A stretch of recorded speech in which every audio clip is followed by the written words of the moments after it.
Rusiya və Bulqariya idmançısı idi. Birinci rəqibim Bulqariya idmançısı oldu. Ona 8-0 tam üstünlüklə qalib gələrək 4-1 finala yüksəldim. 4-1 finalda erməni rəqibi ilə güləşdim və 7-1 hesabı ilə qalib gəldim. Yarım finalda isə Gürcüstan idmançısına 7-6 qalib gələrək finala yüksəldim. Finalda Rusiya idmançısı ilə 9-1 hesabı ilə tam üstünlüklə qalib gələrək qızıl medal qazandım. Çox gözəl, çox gözəl. Əli bəy, neçə ildir ümumiyyətlə güləşlə məşğulsunuz? Gəlin bundan başlayaq. Kim sizi yönləndirib güləşə? Kim sizdə maraq yaratdı bu idman növünə? Və niyə Yunan-Roma? Mən belə bilirəm ki, Yunan-Roma sərbəst güləşdən daha çətindir, daha ağırdır. Xüsusilə də gənc yaşlarda daha çətin gəlir insana.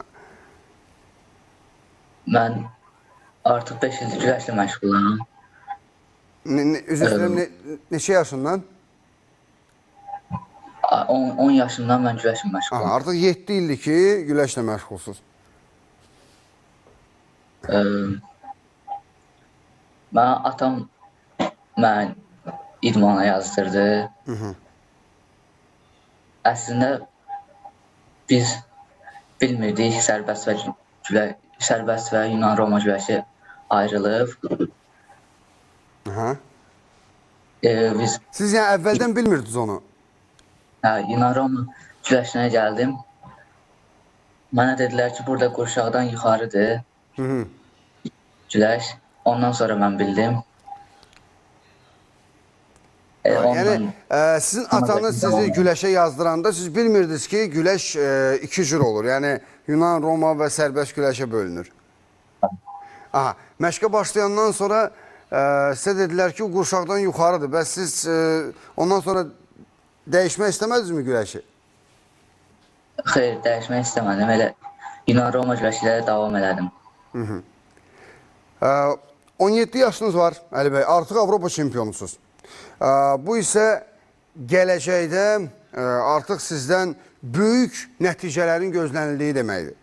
Yəni, istər federasiya olsun, istər komandanın məşqçiləri olsun, istərsə də ailədə, xüsusilə də atanız, yəni sizi bu idman növünə yazdıran insan, mən əminəm ki, artıq sizdən dünya və olimpiya çempionluğu da gözləyir. Niyə də olmasın? Məsuliyyət artıbmı Avropa çempionu olandan sonra? Bəli, məsuliyyət artıb. Artıq biz qarşıda 2 ay sonra dünya çempionatı gələcək. İçə keçiriləcək. Ora hazırlaşırıq. İnşallah öz sözümüzü deyəcəyik. Çox gözəl. Və sonuncu sualım. Siz özünüz gəncsiniz. Hələ bütün karyeranız irəlidədir. Belə deyək də, təxminən bir 35-37 yaşa qədər güləşəcəksinizsə, bu deməkdir ki, bir 20 illik uzun keçməkeşli karyera sizi gözləyir. Və bu yaşdan nizam-intizamlı olmaq, rejimlə yemək, çəki saxlamaq, daimi olaraq məşqlərə getmək çətin deyilmi? Yəni, məsələn, sizin sinif yoldaşlarınız, yaşıdlarınız gəzir, əylənir, deyək ki, daha çox belə əyləncəyə vaxt sərf elədiyi bir dövrdə siz gündə neçə dövr məşqə gedirsiniz? Bəli, çətindir. Çəki saxlamaq, ağır məşqlər çətin olur.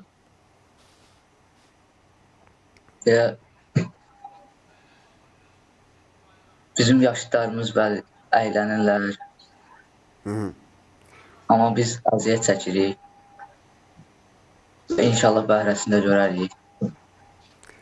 İnşallah. Əlbəttə ki, idmançı olmaq asan deyil. Xüsusilə də peşəkar idmançı olmaq asan deyil. Bunun üçün yalnız məşq etmək kifayət deyil.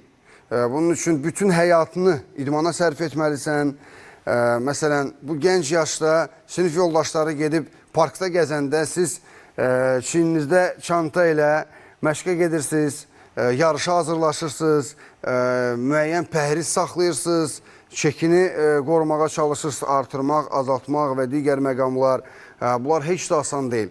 Əli bəy, sizin məşqçiniz kimdir? İstəyərdim o barədə biraz danışasınız. Mənim şəxsi məşqçim Ağamaliyev Şamfaldır. O sizi Avropa çempionatına hazırlaşdırıb, düzdür? Bəli. Məşqçinizə buradan nə demək istəyirsiniz canlı efir vasitəsilə? Mən şəxsi məşqçimə Ağamaliyev Şamfala dərin təşəkkürlərimi bildirirəm. Mənim üzərimdə çox əziyyət çəkib. Yəni, uşaqlıqdan onun yanında məşq etmişəm. Yəni, Yunan-Roma güləşini o sevdirib sizə, mən belə başa düşdüm. Çox təşəkkürlər Əli bəy. Gələcək karyeranızda uğurlar arzu edirəm sizə. Bizim üçün fəxrdir ki, Azərbaycanın belə yeniyetmə güləşçiləri, idmançıları var. Məsələ güləş deyil, məsələ ümumiyyətlə məşğul olduğunuz hər hansı bir idman növünü bu qədər peşəkar səviyyədə bilmək və bu qədər həqiqətən böyük düşüncəsi ilə yanaşmağınızdır. Sizə uğurlar arzu edirəm. Gələcəkdəki 2 ay sonra dedi də dünya çempionatı keçiriləcək. Dünya çempionatında inşallah oradan da qayıdandan sonra daha bir bağlantı ilə biz elə o dünya çempionatındakı rəqiblərinizi müzakirə edərik. İnşallah. Çox sağ olun. Sağ olun. Görüşmək ümidi ilə. Əziz tamaşaçılar, bizimlə bağlantıda Əli Cavadlı idi. Avropa çempionu olub Əli bir neçə gün bundan əvvəl Bolqarıstanda başa çatan 17 yaşlar arasında ki turnirdə və artıq ölkəyə qayıdıb 48 kiloqramda mübarizə aparır və özü də qeyd etdi ki 4 rəqibi olub. Onların arasında Ermənistanlı idmançı da var idi. Finalda Rusiyalı idmançını 9-1 hesabı ilə demək olar ki təmiz qələbə ilə məğlub eləyərək Avropa çempionu adını qazanıb. Yəni bu 17 yaşında artıq ölkəmizin bayrağını ən yüksək nöqtəyə qaldırmağa nail olub Əli və indi də dünya çempionatına hazırlaşır. Əziz tamaşaçılar, çempionlarımızla yenə bağlantılar olacaq. Görək onlar necə keçiriblər Avropa çempionatını. Onların hər biri qarşıdakı dünya çempionatına hazırlaşır. Onların da gələcək planları böyükdür. Məqsədlər çox uzundur, çox dərindir. Onlarla da həm söhbət olacaq.